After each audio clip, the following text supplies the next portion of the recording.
approach to dog sit for Nate over here? Working. Oh, well, the team, we all got like a team group chat. And I guess Nate, I want to say he was getting new tattoos that day. So he just reached out. And then I stay close to Huzzy, like I stay right across the street. And I guess Huzzy had to do something, so Huzzy gave him my number. And then he called me, and I was like, yeah, I'm not doing nothing. So me and my girlfriend was just watching his dog. Well, he went and got tattoos. Yeah. What tattoos did he get? He got, I think it was his whole back. He got his whole back tattooed. I wonder if does he have his dog? Does he have a tattoo of his dog? I don't know. His dog too big to get a tattoo. So how big, how much does it weigh? It's at least like 100 pounds, I gotta say. Like, it got on my couch and it took up the whole couch.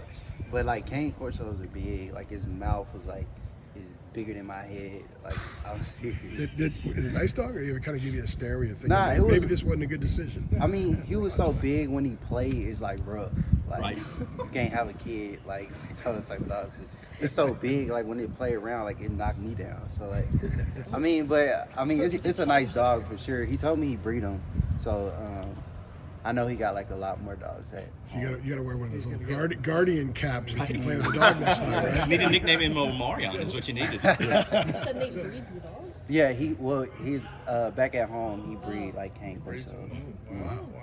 So when you obviously during the spring had a chance to get to know the offense and things like that, and coming into camp now. Between the end of spring and coming into camp now, what were some of the things that you were kind of looking to work on and looking to enhance?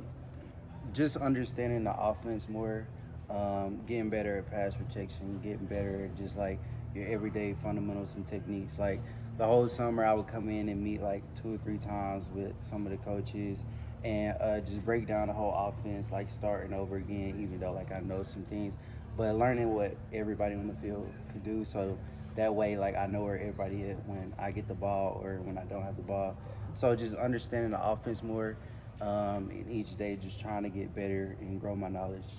What's it been like getting to know Omarion? I mean, as the months went on, like he opened up more and more, and we talk every day.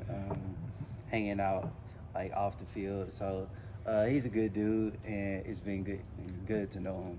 So when you were looking at transfer, I mean, and you're looking at different schools and everything, how do you pick a school that's got the leading rusher from the league coming back the next year, and rather than a school that's probably looking for a starting tailback? Yeah. So, like when the process came, I just entered my name in the transfer portal.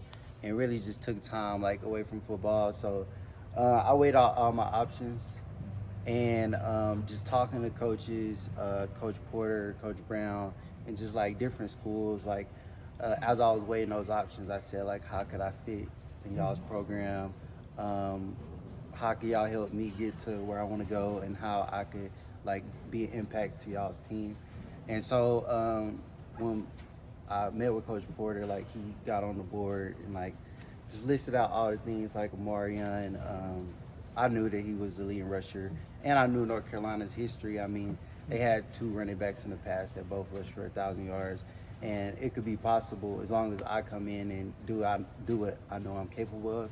So they just laid out the options. They said I would have to come here and earn my spot, earn my role, and that's what I've been trying to do so far in fall camp. It was kind of tough, like deciding like out of all the options that I did have, like okay, North Carolina, All-American, 1,500 yards. Like, I mean, Omarion. It wasn't that I wasn't scared of the competition. It was just it's my last year, and is there enough room for me to come in and do what I need to do? And therefore, so far it has been. So you see yourself kind of more in the Michael Carter, Javonte? I mean, really it's just up to me, like coming in fall camp, showing what I could do, showing my role in this team. Like Coach Porter gave us, before this season started, he wanted us to write out our goals. And one of my big goals was to come in every day and compete to be the best running back in the room. I mean, here in North Carolina, the running back bar like is high already. Like All-American in the room, Omarion is great running back, Javonte Williams, Mike Carter. all these guys. It's a great running back room. So I know if I come in and try to be the best running back in the room every day, then the rest will work out for itself.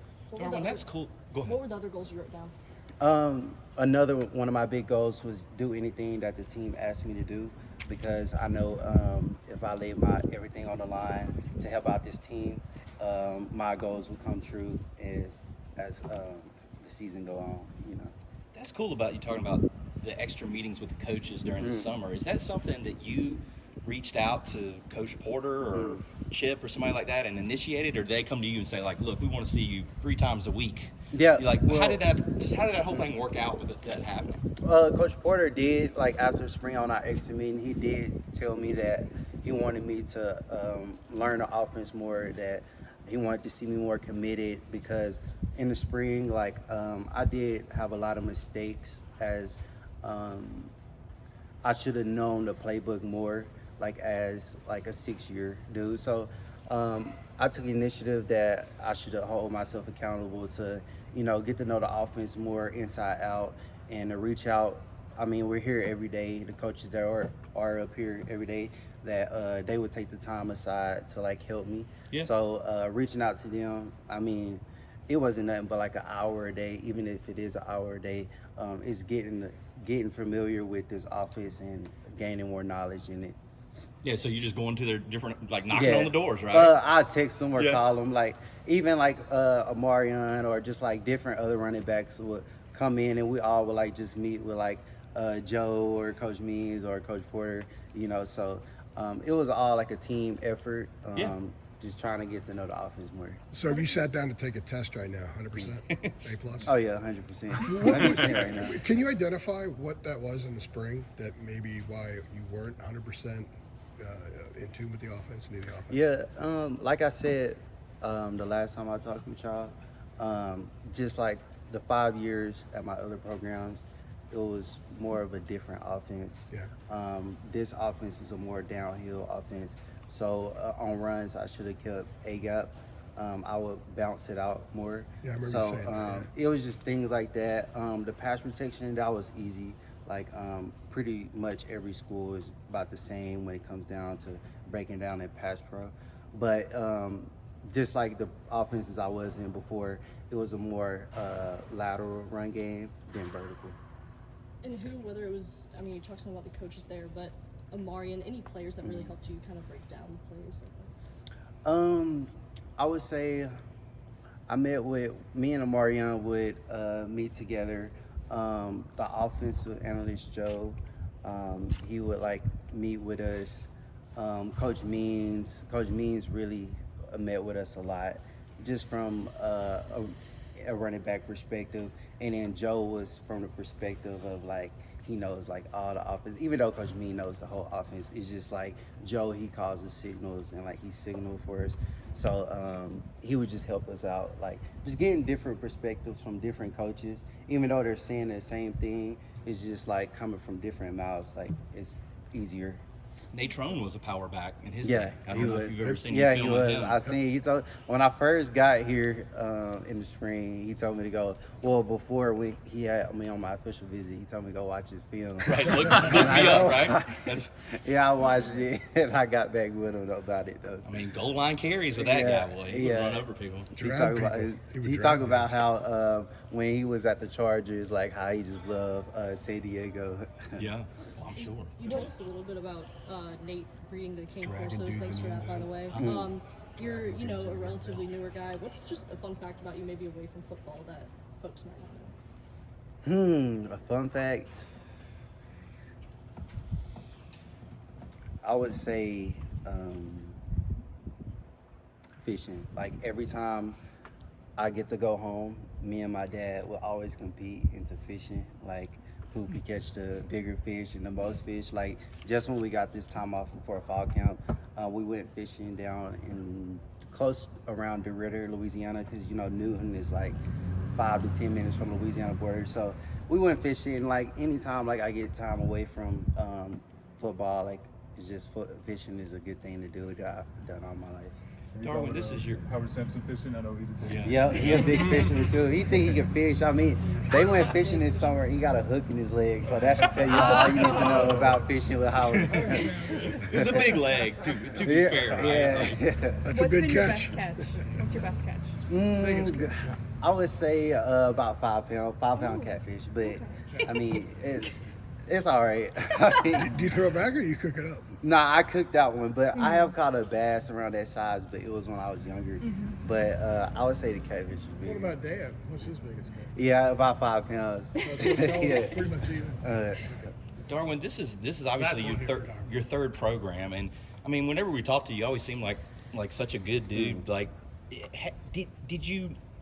At some of these other places, did you lose the fun of football? Like, sort of being buried on the depth chart out at USC and stuff like that. Was it not Yeah. fun for you at some of these other stops?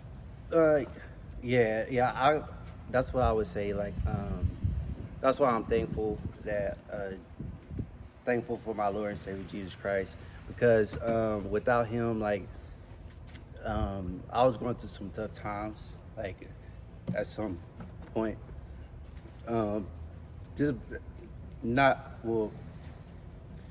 just always trying to believe in myself, even though like I may not have been getting the time that I wanted on the field, or just like putting in all those hours and not getting no results. So I'm thankful that, you know, just like each day I wake up and I just ask Him, like, help me get better each and every day. And that's why I'm glad that Coach Mac Brown them and Coach Porter them took me in, because I was in some dark places at times. And I'm thankful for my family for helping me get through that. And just want to say, just never giving up, always having that mindset. You know, it's a new day, new opportunity. And I'm thankful for the guys on this team, you know, for accepting me and helping me earn a role on this team. I know nothing's ever given. So I'm just thankful that, because here has been amazing. And I would say that how I've gotten through it is just keeping my eyes on the cross, and, you know, God just giving me the will and energy and happiness to continue to go. Appreciate Thanks, y'all. Darwin.